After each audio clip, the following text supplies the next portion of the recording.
come to see you, tell you the deal's off. Oh, no. According to this here piece of paper, the deal's still on.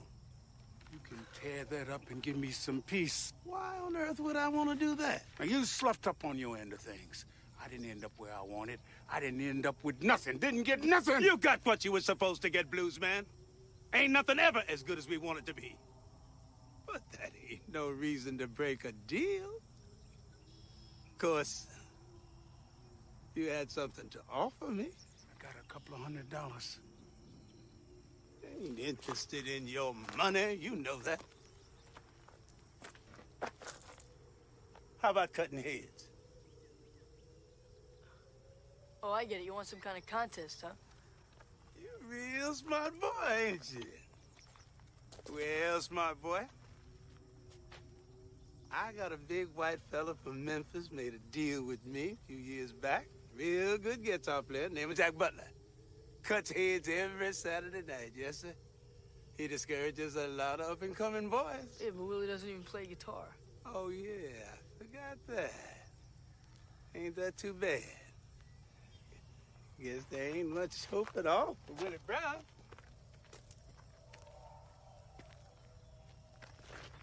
Unless you might want to sit in for him. Don't do it. Sure, he's my friend. I don't believe in any of this shit anyway. I say don't do it, Lightning. You win, I tear up Willie's contract. But what happens if my man Jack Butler wins? You get me. I already got you. All right, shalom, you guys. This movie is titled The Crossroads. It's a good movie. If you guys never seen it before, I suggest you check it out. Good movie. But this movie is about essentially the lore or the legend of Robert Johnson, or the Southern legend of selling your soul at the crossroads for wealth, fame, and fortune. And essentially goes into the Black American Negro lore of this, and essentially selling your soul in rock and roll and guitars and blues and stuff like that. And it's a good movie. And Ralph Macchio plays an up and coming, or a guy that likes to play the guitar, and he runs into an old blues guy, and they run into an adventure down here in the South, and they end up getting into some spiritual battles with this here man that plays. I'm not sure his name, the actor's name, but he does a great job portraying who would be the man at the crossroads, or the entity at the crossroads, whether you want to call him Papa Legba or Baron Samedi. Yeah, you got to do your own research and looking into that. But that's neither here or there. That's not what I want to talk about. I want to do it from a three-dimensional viewpoint, of what you can look at this is. And this is the nation selling their soul to this Lucifer. Lucifer has so many nations under his belt. The Most High has one nation under his belt. He has one love. He has one son. He has one child. He has one prodigal son, and that's the children of Israel. Lucifer can pick and choose from the rest, and these other nations are jealous and angry because of that, because they chose the wrong. And they chose wrong. Not only did they choose wrong, but they were never chosen to begin with. So the other nations have continuously been jealous of you, and Lucifer has used the jealousy of these other nations towards you Israelites to get them to do things against you, to get them to team up with him. And here in this end scene, he's talking to this guy. This guy, Willie, right here, he goes back to the crossroads, right? He's upset with the deal he made. He's upset about the deal he's made. He feels like he's been wronged. At the moment, he became he was a harmonica player, a blues harmonica player. And by the time that he started really getting into it and the fame started really coming to him, the harmonica and that type of blues was no longer in. The scene of the American music industry was moving so fast, he got barely any time in the limelight, and it felt like he got gypped. He didn't get what he asked for. And that's what's happening with these nations right now, right here, right? Another interesting scene at the end that's going to say is, I already have your soul.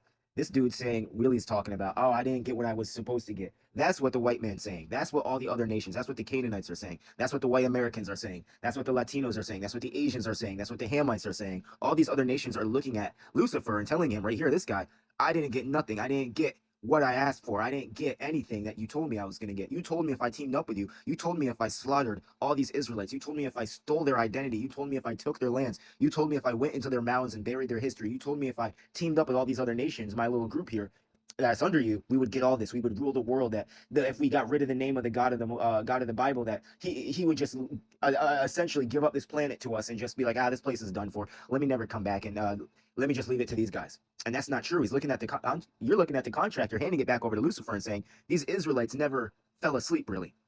Look at them. They're yelling. They're what's going on right now. They keep on yelling about being the children of Israel. They keep on yelling about being indigenous to the Americas.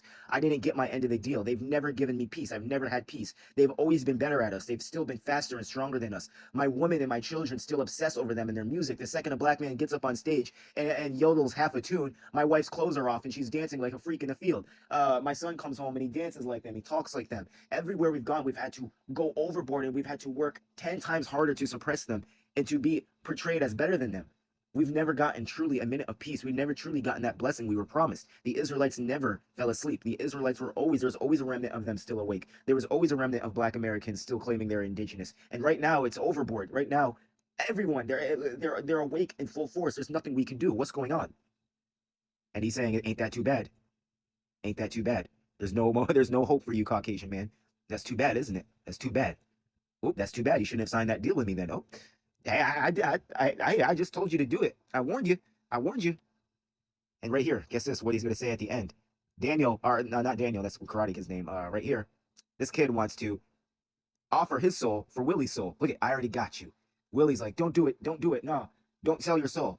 I'll do it. I'll do it. He's dealing with me. And the devil looks at him and he says, this guy right here, I already got your soul. That is such a powerful line when he looks at Willie Brown and he says, I already got your soul.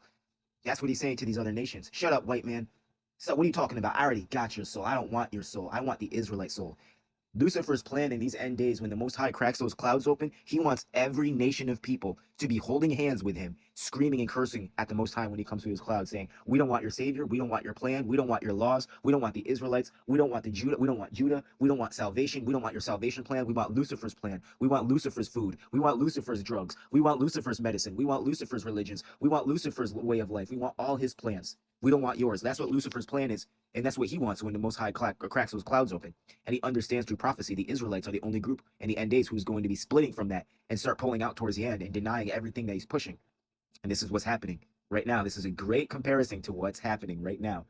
He's looking and he's coming up and he's using everything's about the black man. Everything's about the reverse it. The little white boy is not the one whose soul he's after. He's after the black man's soul. He's after Willie Brown's soul. He's after William Brown's soul. He's after the brown man's soul. I already got you, white man. You've already signed a contract with me. I don't care if you thought that you didn't get what you want. I don't care if you feel like you've been jet by me. I don't care if the Israelites, the children of Israel, were better than you, were more influential than you, and still, even under their curses, still lived a lifestyle that was damn near similar to yours. That's how special of a people they are. That's now you see why I needed all your nation's help. Now you see why I needed you, the Asian, the African. Now you see why I needed all of you to come in on this together with me. He's looking at the white man. He's looking at the Asian man. He's looking at the Hamite. He's looking at the Canaanite. He's like, shut up. I already got your soul. I already got your soul. I want the Israelite soul. I need your help to get the Israelite soul. I need your help to get the Israelite. This is all about him. He's taking my spot. He's going to become an angel. He's going to have the master of all the elements. He's going to be a 60-foot ethereal giant who's going to be indestructible, and not one weapon we have can destroy him, both physically and spiritually. He's the one that's going to be taking my place. He's the one that's going to be choking me out and throwing me into the bottomless pit. He's the one that's going to be making war with me, and I'm going to be running with my tail between my legs once he gets activated. I need to do everything in my power to make sure he's not activated. I already have your soul, white man. You do what I say, and you're on my team, and you help me. This is not the end.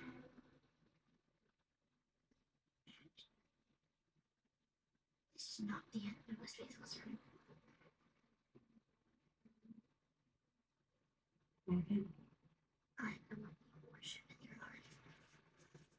I have answered when he kept silent. We are bound together.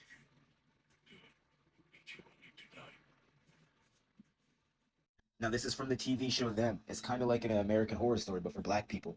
And I'm not sure how many seasons it ran, but this was a great show. And this episode specifically was very powerful and had a lot of people talking about it because of what they admitted to in this episode. They just finished lynching this in this old early 1900s town out west that these black people thought they were going to escape to. They thought that they're going to live a normal life there and just settle down, the townsfolk. Oh no, they wouldn't let that happen. And essentially the church ended up burning this couple because they thought they were witches or whatever. The black couple, the Israelites here, were just luckier than them. They were able to find a well, water to build a well. They just had a better start off than them, and the townsfolk were very jealous and bitter about it. And they ended up burning and lynching this couple inside the church. And the black woman put a curse on the pastor, screaming at him. And essentially that curse is what ignited the entire church on fire. and all the people that were in there burned up with the black couple. But the pastor who was connected with Lucifer was called to the basement while the church was burning down.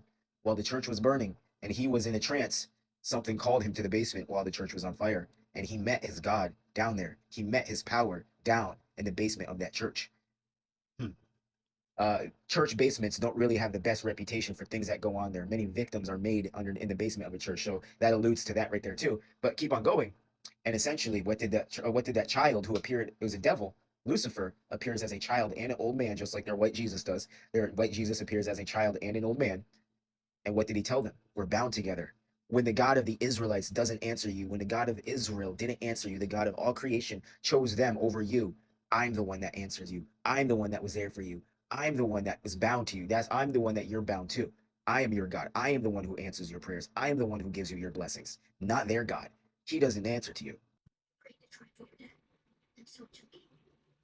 We pray to shake the world, so you shall. It must be like this. Tell me your will, Lord. You see how it happens with them. Everything they touch, they destroy. You must destroy them first. Tell me how, Lord. I've already shown you the way. Look to the heart is like a door. You walk through the door and break through the heart from the inside. Break them from the inside. Shall I defeat death? But their perfect souls shall. He just told all these nations, I'm the one who answers you. If you want everlasting life, remember the promise of the Israelites, the promise of Israel's everlasting life. The God of all creation is the only one that can give you that. Lucifer's giving them a false salvation. You know the prophecies those Israelites wrote about you a long time ago. You know they're going to come true, and I know you're scared. If you want out, you better join with me and destroy them, or else they're going to destroy you. You see how they destroy everything they touch. You see how everything they do? Destroy them. If you want a blessing, if you want eternal life, if you want salvation, if you